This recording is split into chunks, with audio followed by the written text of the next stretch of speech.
Hello বন্ধুরা, জ্ঞানজ্যোতি coaching সেন্টারের পক্ষ থেকে তোমাদের সকলকে জানাই আরও একবার স্বাগত। আজকের ক্লাসে তোমাদের সঙ্গে আলোচনা করব শাসক হিসেবে সমুদ্রগুপ্তের কৃতিত্ব সম্পর্কে। অর্থাৎ শাসক হিসেবে গুপ্ত সম্রাট সমুদ্রগুপ্তের কি কৃতিত্ব রয়েছে সেটা নিয়ে কিন্তু আজকের ক্লাসে আলোচনা করব। দেরি না করে শুরু করছি আজকের ক্লাসটি।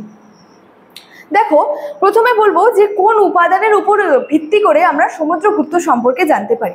দেখো, এখানে কি বলা হয়েছে যে সমুদ্রগুপ্তের সভাকবি যে ছিলেন হরিসেন, তার যে রচিত ছিল এলাহাবাদ প্রশস্তি, সেখান থেকে কিন্তু সমুদ্রগুপ্ত সম্পর্কে জানা যায়।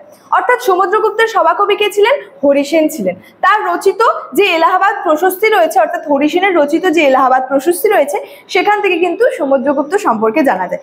এবং এই যে এলাহাবাদ যে প্রশস্তিটা রয়েছে, এখান থেকে শুধুমাত্র যে সমুদ্রগুপ্ত সম্পর্কেই জানা যায় এমনটা কিন্তু না। এলাহাবাদ প্রশস্তি থেকে কিন্তু সমুদ্রগুপ্ত এছাড়াও গুপ্ত সাম্রাজ্যের ইতিহাসটাও কিন্তু জানা যায়। এর আগে বিভিন্ন যে ক্লাসগুলো আলোচনা করেছি সেখানে কিন্তু এই এলাহাবাদ প্রশস্তি নিয়েও কিন্তু আলোচনা করেছি। তো তোমরা যারা সেই ক্লাসটি দেখোনি তারা কিন্তু দেখে নিতে পারো। তাহলে দেখো যে সমুদ্রগুপ্তের সভাকবি হরিসেনের রচিত যে এলাহাবাদ প্রশস্তি, সেখান থেকে আমরা সমুদ্রগুপ্ত এবং গুপ্ত সাম্রাজ্য সম্পর্কে বিস্তারিতভাবে জানতে পারি। এবং এটা কিন্তু গুপ্ত সাম্রাজ্যের ইতিহাস রচনার ক্ষেত্রে কিন্তু একটি খুবই গুরুত্বপূর্ণ বা বলা যায় যে মূল্যবান উপাদান এলাহাবাদ প্রশস্তিটি। তো বলেছে মধ্যপ্রদেশে প্রাপ্ত এরান লেক, সমুদ্রগুপ্তের বিভিন্ন মুদ্রা এবং চৈনিক পরিব্রাজক যে ছিলেন হিউয়েন সাং, তার যে বিবরণগুলি রয়েছে সেখান থেকে কিন্তু সমুদ্রগুপ্ত সম্পর্কে বিস্তারিতভাবে জানা যায়। তাহলে সমুদ্রগুপ্তের সম্পর্কে জানার জন্য কিন্তু একাধিক উল্লেখযোগ্য উপাদান কিন্তু রয়েছে। এলাহাবাদ প্রশস্তি রয়েছে, বিভিন্ন তার আমলের বিভিন্ন মুদ্রা রয়েছে, বিভিন্ন যে পর্যটকদের বিভিন্ন বিবরণ রয়েছে, সেই সমস্ত কিছু থেকে কিন্তু সমুদ্রগুপ্ত সম্পর্কে কিন্তু জানা যায়।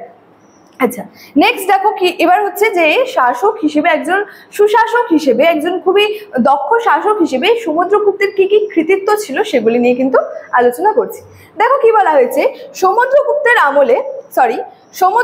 আমলে এখানে বলা হয়েছে যে তার অসামান্য প্রতিভার কারণে কিন্তু ক্ষুদ্র গুপ্ত সাম্রাজ্য বৃহৎ সাম্রাজ্যে কিন্তু পরিণত হয়েছিল। তাহলে কি সমুদ্রগুপ্তের আমলে কি হয়েছিল, যেটা ক্ষুদ্র গুপ্ত সাম্রাজ্য, ছোট একটা গুপ্ত সাম্রাজ্য কি হয়েছিল, একটা বৃহৎ অর্থাৎ বিশাল সাম্রাজ্যে কিন্তু পরিণত হয়েছিল। এবং বলা যায় যে এই গুপ্ত সম্রাটদের মধ্যে সমুদ্রগুপ্ত ছিলেন কিন্তু সবচেয়ে বলা যায় যে উল্লেখযোগ্য সম্রাট কিন্তু ছিলেন এই সমুদ্রগুপ্ত। এছাড়াও কি বলা হয়েছে যে সমুদ্রগুপ্তের দক্ষিণ ভারত জয় করার পর তিনি অশ্বমেধ যজ্ঞের আয়োজন করেন এবং এই সময় তিনি কি করলেন, স্বর্ণ মুদ্রার প্রচলন কিন্তু করলেন। এবং এই সম্পর্কে বলে রাখি, এই যে সমুদ্রগুপ্তের যে অসামান্য যে প্রতিভার কারণে তিনি যে তার কারণে ক্ষুদ্র যে গুপ্ত সাম্রাজ্য সেটা একটা বিশাল সাম্রাজ্যে পরিণত হয়েছিল, এই জন্য কিন্তু এই কারণে ঐতিহাসিক যে ছিলেন ভিনসেন্ট স্মিথ, তাকে কিন্তু ভারতের নেপোলিয়ান হিসেবে কিন্তু বর্ণনাও করেছে। ঠিক আছে। আচ্ছা, তো কি বলা হয়েছে, এই সময় তিনি কি করলেন, যখন তিনি দক্ষিণ ভারত জয় করলেন, তারপরে তিনি কি করলেন, একটা অশ্বমেধ যজ্ঞের আয়োজন কিন্তু করলেন। তারপরে তিনি কি করলেন, স্বর্ণ মুদ্রার কিন্তু প্রচলন করলেন। এবং স্বর্ণ মুদ্রার এক প্রান্তে ছিল কি ঘোড়ার ছবি এবং অন্য প্রান্তে কি ছিল, রাজমহিষী যে ছিলেন দত্তা দেবীর কিন্তু যে ছবি কিন্তু ছিল। এবং সমুদ্রগুপ্ত ছিলেন যে সার্বভৌম ক্ষমতার অধিকারী, তিনি সার্বভৌম ক্ষমতার প্রতীক হিসেবে কি করলেন, সর্বরাজচ্ছেত্তা কি করলেন, একটা উপাধি তিনি কিন্তু গ্রহণ করেছিলেন। এবং তিনি নিজের ক্ষমতায় অর্থাৎ নিজের প্রচেষ্টায় তিনি কি করলেন, গুপ্ত সাম্রাজ্যকে সর্বভারতীয় সাম্রাজ্যে কিন্তু যে পরিণত কিন্তু করতে সক্ষম হয়েছিলেন বা পরিণত কিন্তু করেছিলেন।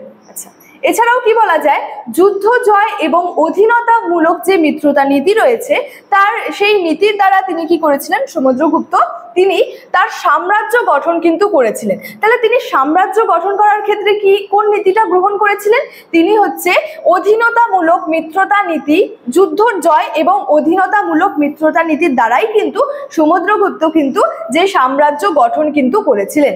এবং তিনি যে সাম্রাজ্য গঠন করেছিলেন সেটা কিন্তু পূর্বে ব্রহ্মপুত্র নদ থেকে পশ্চিম প্রান্তে পাঞ্জাব পর্যন্ত বিস্তৃত ছিল এবং উত্তরে হিমালয় পর্বতের পাদদেশ থেকে শুরু করে দক্ষিণে নর্মদা নদী পর্যন্ত কিন্তু বিস্তৃত কিন্তু ছিল। তাহলে কি দেখা যাচ্ছে, তিনি এই যে সাম্রাজ্য গঠন করার ক্ষেত্রে কি করলেন, বিভিন্ন নীতি গ্রহণ করলেন। যুদ্ধজয় এছাড়াও যে অধীনতামূলক মিত্রতা নীতির দ্বারা তিনি কি করলেন, তার সাম্রাজ্যটা কিন্তু গঠন করলেন। এছাড়াও কি তিনি সাম্রাজ্য গঠন কি করেছিলেন, তিনি সাম্রাজ্য গঠন করেছিলেন, সেটা যে সাম্রাজ্য গঠন করেছিলেন সেটা পূর্বে হচ্ছে ব্রহ্মপুত্র নদ থেকে পশ্চিম প্রান্তে কি ছিল, পাঞ্জাব পর্যন্ত বিস্তৃত ছিল।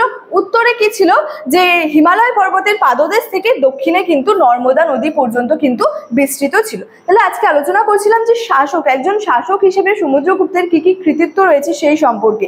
এছাড়াও তার যে উত্তর ভারত অভিযান রয়েছে, তার দক্ষিণ ভারত অভিযান রয়েছে, এই সমস্ত বিষয়গুলি নিয়েও কিন্তু আগে আমি ভিডিও করেছি। তোমরা যারা সেই ভিডিওগুলি দেখোনি সেই ভিডিওগুলি কিন্তু দেখে নিতে পারো। তো মূলত আজকে আমার ক্লাসটি ছিল যে একজন শাসক হিসেবে সমুদ্রগুপ্তের কি কি কৃতিত্ব রয়েছে, এছাড়াও কোন উপাদানের উপর ভিত্তি করে আমরা সমুদ্রগুপ্ত সম্পর্কে জানতে পারি। মূলত এলাহাবাদ প্রশস্তি একটি সমুদ্রগুপ্ত সম্পর্কে জানার খুবই গুরুত্বপূর্ণ উপাদান।